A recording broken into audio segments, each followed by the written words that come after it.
Constitution Abolition of Seanad Eireann Bill 2013, second stage resumed. Deputy Joanna Tuffy was just starting. Okay. And sharing with Deputy Anne Ferris. Right, okay. Thanks, Cian Corla.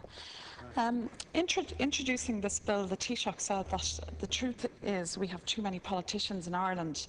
To address this, he proposes to cut the number of politicians in Ireland by 1/3, cutting over 700 TDs, councillors and senators. One of 5 countries with similar populations to our own that he compared to us in that regard was Finland. In fact, Finland currently has an elected politician for every 550 people, whereas Ireland has one elected politician for every 2,476 people.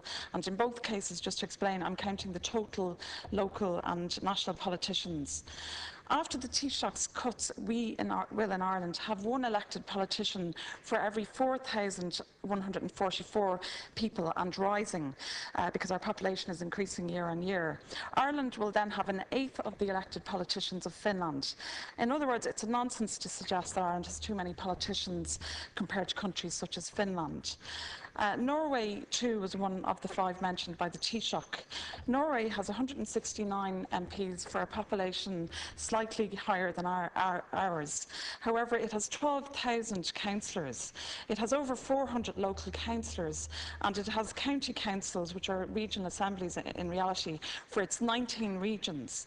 Norway has more than 10 times the number of elected politicians that we have in Ireland.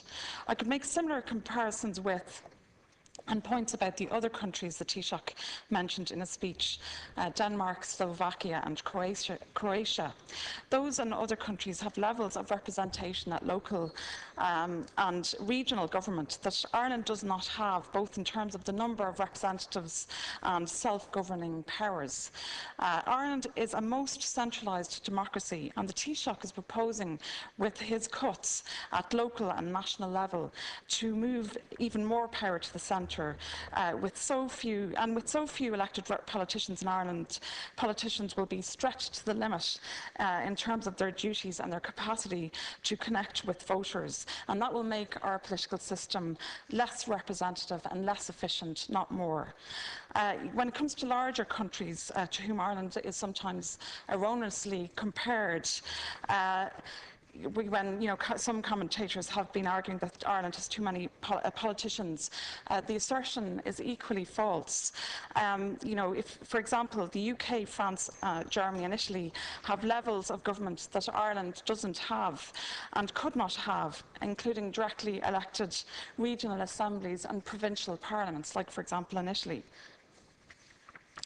And just when it comes to our national representation, neither is Ireland overrepresented at national level, and this is irrespective of whether we are compared with countries that have 2 houses of parliament or 1. At the Constitutional Convention this month, it was pointed out by political scientist Professor David Farrell that empirical studies whereby countries of similar population size are compared, Ireland currently is just about right. And just in that regard, there is an accepted formula in political science that places the optimum size of a lower house at the cube root of its population. And the cube root of Ireland's population, according to the 2011 census, is 166. So we've exactly the right number of TDs currently according to that formula, which is widely accepted in the world of political science. And it's empirically tested as well.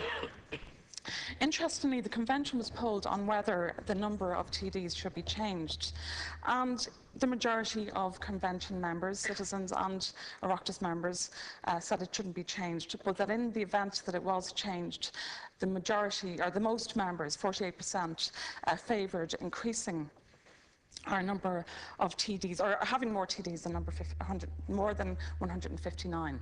So basically, they wanted to keep within the existing constitutional range. And just to say that the cuts to TDs will move us in the wrong direction, as will the proposed abolition of the Seanad and the cuts to councils. But just in relation to TDs, after the next TD election, we will have 1 TD for every 29,000 plus people, compared to Finland's 1 for every 27,180. We currently have the same number of TDs as we had when we had 1.2 million less people. On the other hand, the number of unelected advisors and spin doctors and speechwriters has grown exponentially since then. Power has not just been moved to the centre into the hands of the executive thanks to this government's so-called reforms. It has also been put further into the hands of unelected advisors and spin doctors, many of whom earn more than twice the salaries of senators with no accountability whatsoever. So therefore, it's just populist nonsense for the Taoiseach to say that Ireland has too many politicians.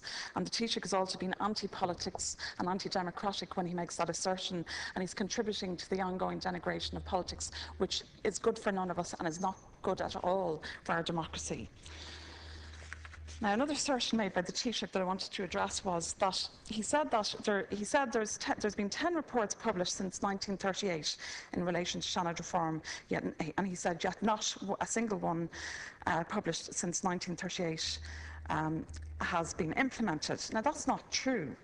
And I don't know where he's getting his figures from, because he says 10 since 1938, but in the 2004 Seanad Reform Report, which the Minister of State would be very familiar with because he was involved in drawing it up, it referred to 11 reports since 1928.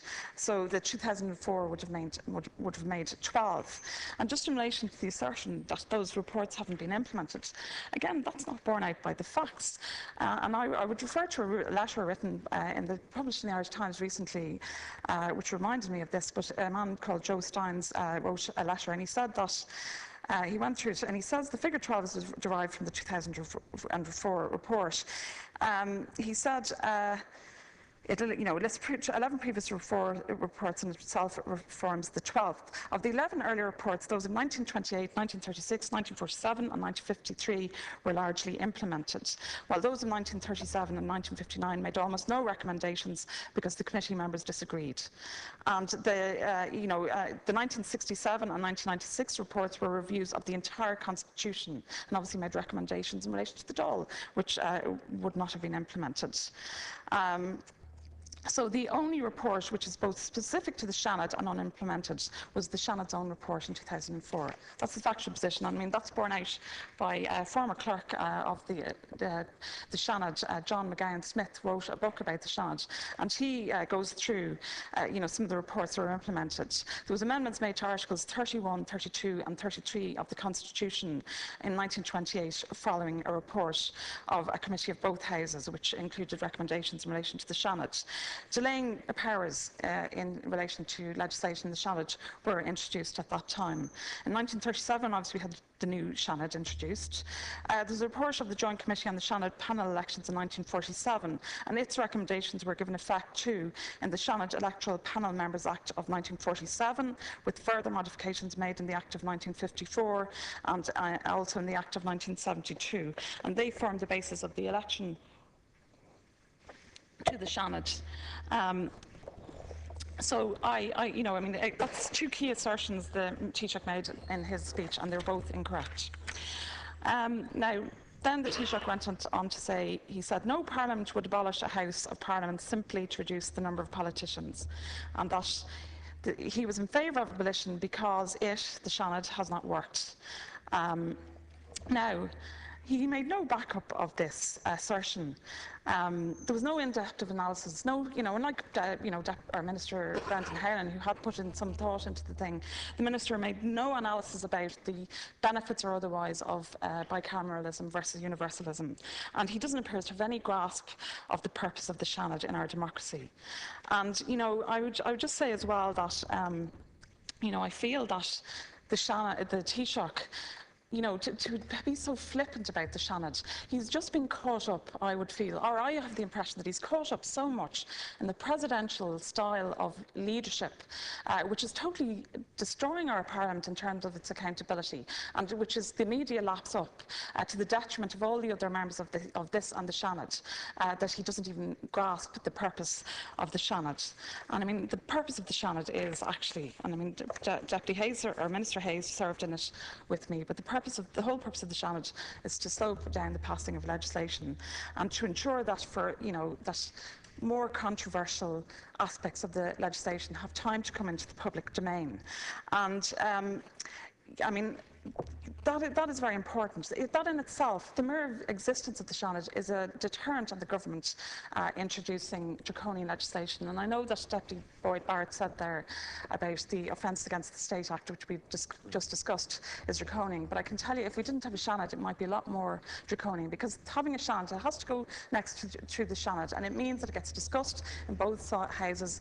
It's more a chance to come in the public domain. It's a deterrent on the government overstepping the mark, and giving too many powers to the state against the citizen.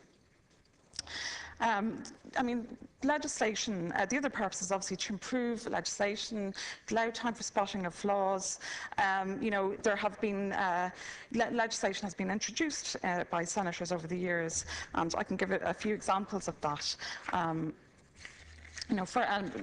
Just in relation to some of the good legislation that's passed, I mean, Mary Robinson introduced the first bill to make contraceptives available in 1973, and it was a very brave move at the time. She got a lot of abuse, for a lot of flack, including hate mail, for that. Mary Henry would be another example. She had her private member's bill in relation to child sex tourism was incorporated into the Government Sexual Offences Jurisdiction Act in 1996. And, there have been many other amendments made by senators in the Seanad that have been accepted over the years in relation to legislation by the government. And for example, my own experience when I was a senator and I was spokesperson for in relation to justice, I put amendments to legislation that were accepted by the government that actually mattered. They mattered, and that's something the teacher doesn't seem to grasp, that the nitty-gritty of going through legislation and not just making sound bites, and positioning himself. It actually matters. It mightn't be glamorous, and there's many famous senators, but there's many less famous senators who were effective in the role. And just in relation to my own experience, the immigration legislation that I dealt with in Seanad was amended by me, thanks to amendments put by myself and my party, that improved the citizens' rights vis-à-vis the legislation so that they would have due process in the courts. And that's just one example. I mean, in relation to legislation... 2 minutes remaining. Okay, in relation to legislation that has been, bills rejected, there have been bills rejected in the Seanad. I mean, as late as 2001, a bill was finally stopped in the Seanad in relation to the publishing of opinion polls. In 1959, the bill to put the referendum to the people to abolish PRS-TV and to bring in single-seat, first-past-the-post constituencies was rejected by the Seanad. It was delayed, and that delay has been said to have contributed to the fact that the public then had more time, and they decided to reject the government's proposal to abolish PRS-TV, and we can thank the Seanad to this day for that. And I would say it's obviously contributed to our peace process. I mean, Gordon Wilson made a key speech in the Seanad about inviting the IRA to talk to him in the aftermath of 3 deaths just beforehand in the northern conflict. We take for granted our democracy and our institutions at our peril. It shouldn't be the subject of an after-dinner speech by a Taoiseach when he just needs a headline to grab in the run-up to a monthly opinion poll by a newspaper. It's much more important than that.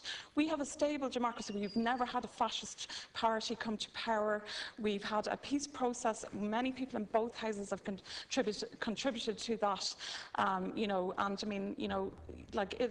It is really important that we remember that. And what I would say, I suppose, in wrapping up is, I hope when the electorate votes on this, that they look, the Taoiseach has made brave decisions over his career, as do most politicians. But there were brave men and women have served in the Seanad over the years, and I hope in their spirit, when they established this, the Seanad was first established and brought the state out of a civil war, and people who had to take their lives at risk to do that. I hope it's to the spirit of those people that the electorate looks at, and not the sound-biting and the, flippant way that this whole abolition of the Seanad has been proposed by the Taoiseach. Thank you very much, Deputy Tuffy.